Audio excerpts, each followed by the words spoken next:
ભારત અને કિર્ગિસ્તાન વચ્ચે સંયુક્ત સૈન્ય અભ્યાસ ખંજર સંપન્ન। આતંકવાદ વિરોધી વ્યૂહરચનાઓનું કરાયું આદાન પ્રદાન। આસામના મિસામારી ખાતે ગત 4 ફેબ્રુઆરીથી શરૂ થયેલો ભારત અને કિર્ગિસ્તાનની વિશેષ દળો સ્પેશિયલ ફોર્સ વચ્ચેનો સંયુક્ત સૈન્ય અભ્યાસ ખંજર આજે સફળતાપૂર્વક સંપન્ન થયો છે। 2 સપ્તાહ સુધી ચાલેલા આ સઘન તાલીમ કાર્યક્રમમાં બંને દેશોની સૈન્ય ટુકડીઓએ આધુનિક યુદ્ધ કળા અને સુરક્ષા વ્યૂહરચનાઓનું આદાન પ્રદાન કર્યું હતું। આ દ્વિપક્ષીય કવાયતનો મુખ્ય ઉદ્દેશ્ય પર્વતીય અને જંગલ વિસ્તારોમાં આતંકવાદ વિરોધી કામગીરીમાં પરસ્પર સહયોગ અને સજ્જતા વધારવાનો રહ્યો છે।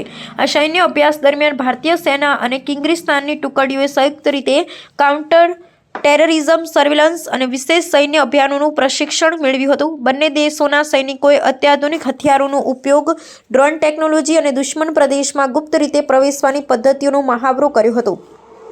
સૈન્ય અધિકારીઓના જણાવ્યા અનુસાર આ કવાયતથી બંને દેશો વચ્ચેની ઇન્ટરઓપરેબિલિટી એટલે કે સાથ મળીને કામ કરવાની ક્ષમતામાં મોટો વધારો થયો છે, જે ભવિષ્યમાં આંતરરાષ્ટ્રીય સુરક્ષા પડકારો સામે લડવામાં મદદરૂપ થશે।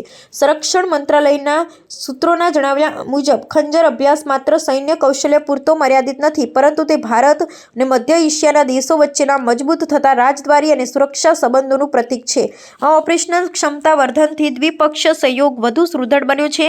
સમાપન સમારોહમાં બંને દેશોના ઉચ્ચ લશ્કરી અધિકારીઓએ જવાનોની શિસ્ત અને પરાક્રમની પ્રશંસા કરી હતી। આ અભ્યાસ બાદ બંને દેશોની સેનાઓ આતંકવાદના વૈશ્વિક ખતરા સામે લડવા માટે વધુ સક્ષમ બની છે।